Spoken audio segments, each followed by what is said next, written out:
The Sacramento Kings just beat a team that was in the Western Conference Finals last year, and even though they're also playing like absolute, I'm not as excited or happy as I thought I would be. If anything, this game has led me to be even more confused and just questioning my Sacramento Kings on what they're doing. I mean, there's just so much to get into. I think one of the funnier things, and I guess more recent topics, is the fact that the Kings signed Jae Crowder like hours before this game, and actually right after signing him, decided to throw him into the starting lineup because DeRozan and Trey Lyles were sitting out for this game. Jae Crowder didn't even go to the shoot-around with this team, and he was already in the starting lineup and expected to play a decent amount of minutes. And you know what? He actually did really good. Obviously, he didn't drop like a 20-point game, and his numbers aren't too crazy when looking at them. But what Jae Crowder does in this game is something that I've actually been wanting the Sacramento Kings to have for a long time, and that's someone who honestly would just talk the other team. I always felt like the Kings just needed a bad guy, like someone who would just absolutely tear the other team's head off if he could, and Jae Crowder is that guy. I loved seeing him go up against Julius Randle in this game, talking a bunch of shit to him and, you know, backing it up by playing good defense or good offense, whatever it may be. That's also one of the very few reasons as to why I liked Patrick Beverley when he was in the league. I felt like if he was on your team, you just love him. So even though he didn't really do much statistically, I do like the Jae Crowder acquisition, but honestly, that's kind of like one of the very few good things that I took away from this game. One of the other good things is that Keon Ellis is continuing to be a starting player on this team, something that myself and tons of other Kings fans have been begging for. I mean, a lot of people might find this to be a hot take, but Keon Ellis is truly one of the best players on this team. I understand that he's not an all-star, all-NBA player like DeMar, Fox, Sabonis, and maybe even Keegan Murray, but he's one of those guys that actually changes the game. Like, both offensively and defensively, he is a huge game changer and has actually been a huge key to a lot of these Kings wins both this year and last year. Another good thing to happen from this game was Malik having a great night as well. I'm pretty sure he put up like 27 points if I'm not mistaken, and for him to do that off the bench, specifically in the fourth quarter where he really changed things, having a back-to-back three, I'm pretty sure a steal, then an assist on the other end, he was the game changer. He was one of the reasons why they won this game, and there was a specific moment where he went up for a layup and got fouled. They obviously didn't call it, but he was just yelling at the Timberwolves bench saying, "And one!" 6-point lead, 90 seconds to go. Malik in transition, got it.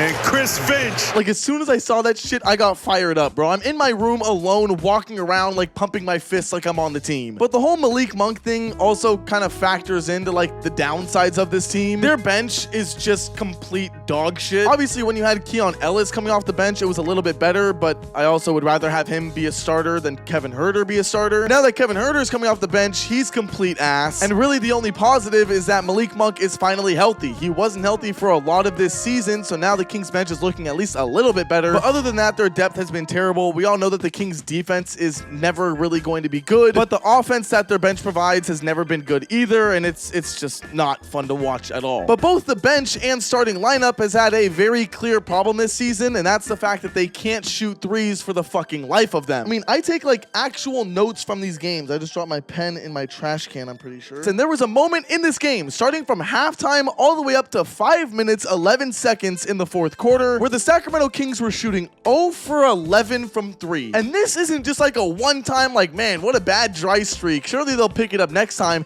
They have been this bad like all season. They've been historically bad from 3. And there's a lot of people you can blame, right? You can blame Trey Lyles, Kevin Huerter, De'Aaron Fox if you want. DeMar DeRozan, he doesn't really shoot that much. But if I had to be completely honest, and as much as this actually hurts to admit, I think one of the biggest issues with this team has been Keegan Murray. And I don't say this in a way where it's like I want him to be traded or I think that he's a bust now. I just think he's had like a very underwhelming year 3, and I don't think a lot of people expected him to really have a drawback like this. Going from being a rookie who scored the most 3-pointers ever in a rookie season to then the year after dropping 47 points, damn near breaking the record for most 3-pointers made in a single game. Everyone's prediction was that he would come out this year on fire, shooting like a fucking sniper while also being great on the defensive end. And even though the defense side of things has actually come true and he's become a very reliable and great defender, defending the best player on the other team, his 3-point shot has been god-awful. I mean, his scoring in general has been terrible, and it's actually really sad to see. He's not confident in his shot a lot of the time. He's not confident attacking the basket, and most of the time his game is just defending, grabbing a rebound, and maybe just passing the ball. Like, he doesn't really do that much offensively, and I seriously do feel like this Sacramento Kings team would not be struggling so much from 3 and would not be this low in the standings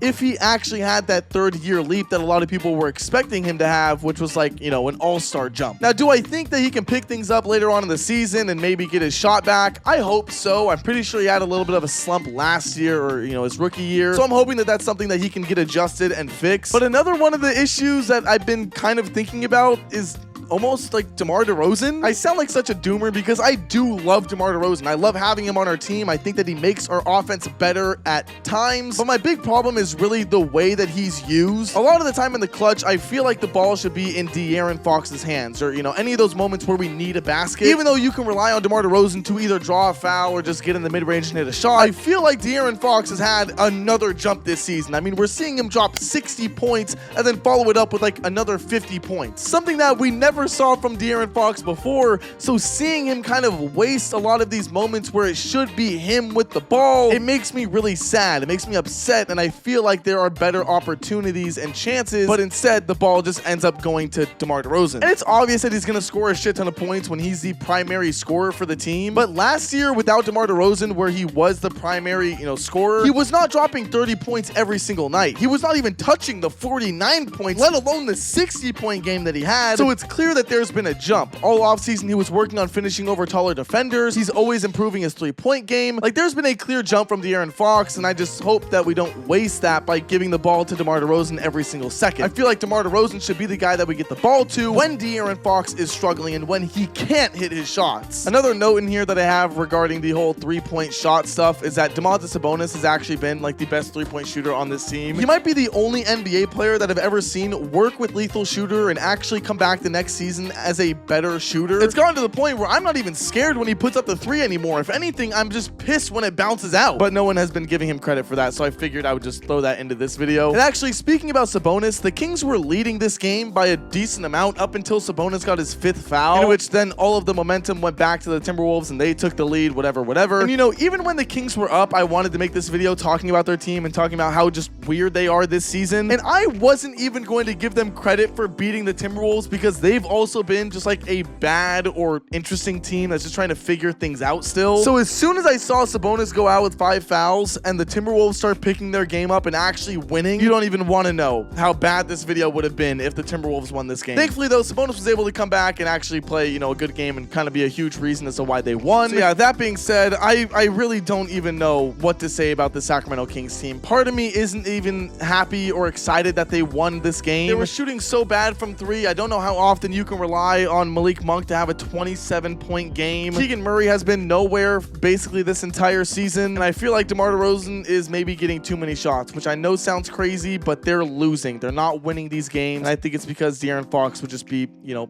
better if he was still controlling the offense. Either way, I make these videos so we can have a conversation about it down in the comments below. I read and respond to everyone. While you're down there, if you can like and subscribe, that does help out a ton. And yeah, this video should be up on Thanksgiving or maybe the day after if I'm a little bit lazy. So I hope you guys all have a good Thanksgiving or had a good one, and I will see you guys all in the next one. Later.